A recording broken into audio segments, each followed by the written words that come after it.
올해도 전국적으로 많은 비가 내려서 물난리를 겪었습니다. 22분이 돌아가셨어요. 많은 수재민들이 발생했고 많은 가축들이 폐사되었습니다.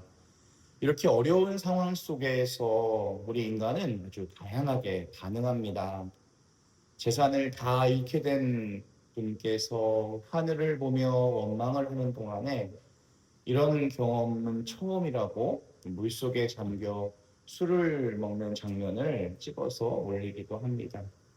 지자체에서는 배수 펌프를 안 돌리거나 방수물을 안 닫아서 지하주차장에 큰 피해가 생겼죠. 자연이 서로 책임을 떠넘기기 시작합니다.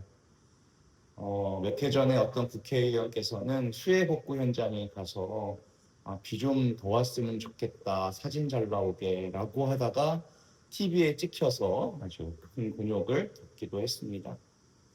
이런 상황 속에서 위험을 무릅쓰고 시민을 구출하고 또 물속에 들어가서 막힌 하수도를 뚫는 영웅들이 나타나기도 하죠. 그래서 고통이라는 상황은 믿음의 성숙도를 알아볼 수 있는 좋은 기회가 되는 거예요.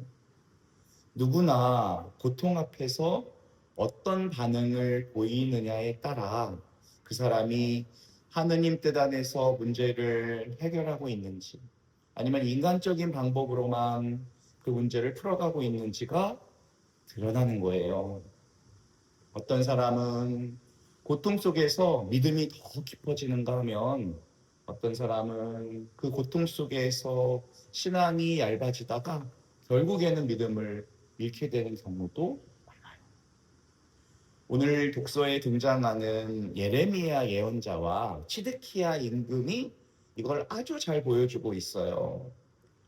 먼저 예레미야는 하나님의 뜻을 잘 알고 있었어요. 바빌론 침략이라는 국가적인 고난 속에서도 하느님의 계획을 알고 있었기 때문에 백성에게 외치고 또 외치는 거예요. 이 도성에 머무는 자는 칼과 굶주림과 흑사병으로 죽을 것이다. 이 도성은 반드시 바빌론 임금에게 넘어갈 것이다. 이런 예언은 백성들 마음에 드는 게 아니었어요. 듣기 싫은 말이죠. 하지만 그는 하느님의 뜻을 왜곡하지 않고 그대로 전달합니다. 예레미야는 고난 속에서도 믿음을 지켰어요. 동료 예언자들에게 외면당했고 왕과 관료들에게 미움받고 깊은 저수동굴에 던져져 죽을 위기에 처하면서 하느님께 받은 사명을 끝까지 지켰어요. 고문도 당하고 감옥에도 갇히지만 결코 물러서지를 않아요.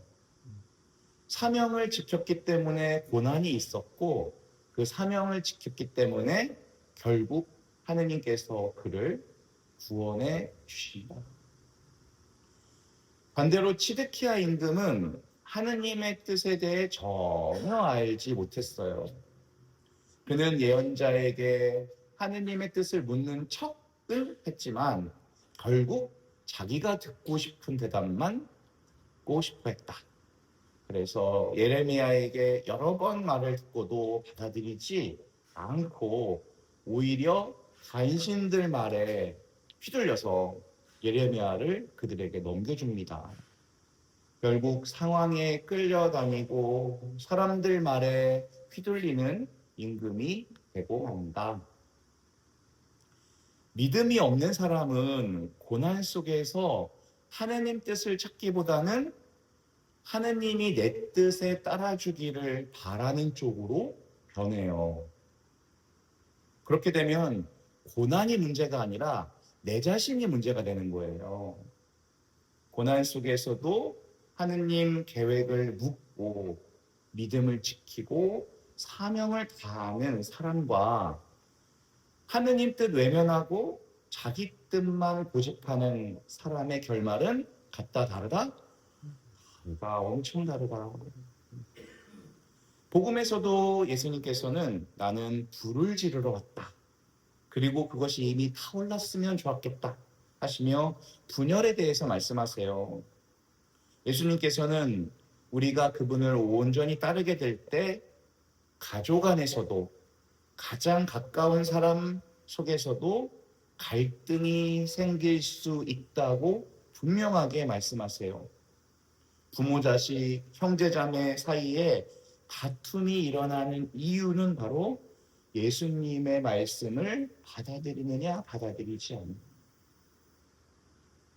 엄마 뱃속의 아기에게 이 탯줄은 생명줄이죠.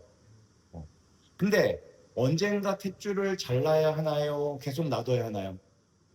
잘라야 할 때가 오는 겁니다.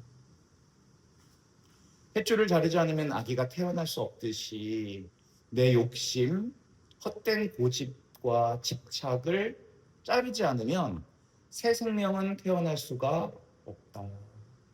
예수님께서는 그런 결단을 요구하시면서 우리 안에 모순을 드러내 보이세요. 그래서 우리는 고통을 피할 것이 아니라 그 안에 하느님 뜻을 찾으려고 노력해야 돼요.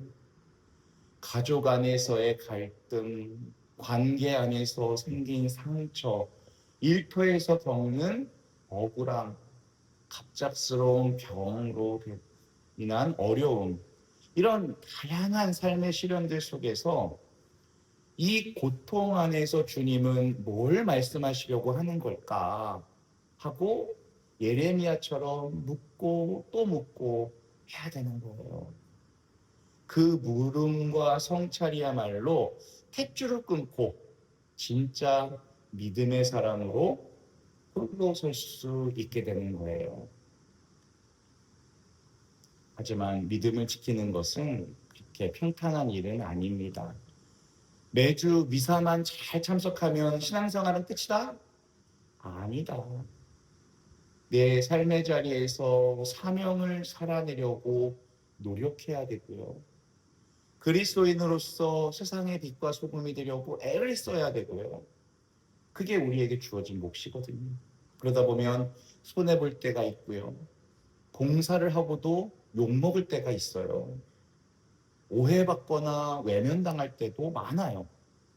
하지만 난 끝까지 믿음을 지키고 사명을 살겠다 하는 사람에게 하느님은 분명한 구원을 보여주신다. 오늘 우리에게 주신 말씀을 마음에 새기기로 해요.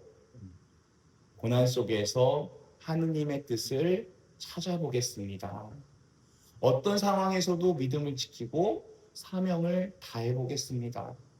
그럴 때 예레미야처럼 하느님께서는 우리를 구원해 주실 것이고 우리 삶 안에서 당신의 놀라운 역사와 사랑을 이루실 것입니다. 아멘.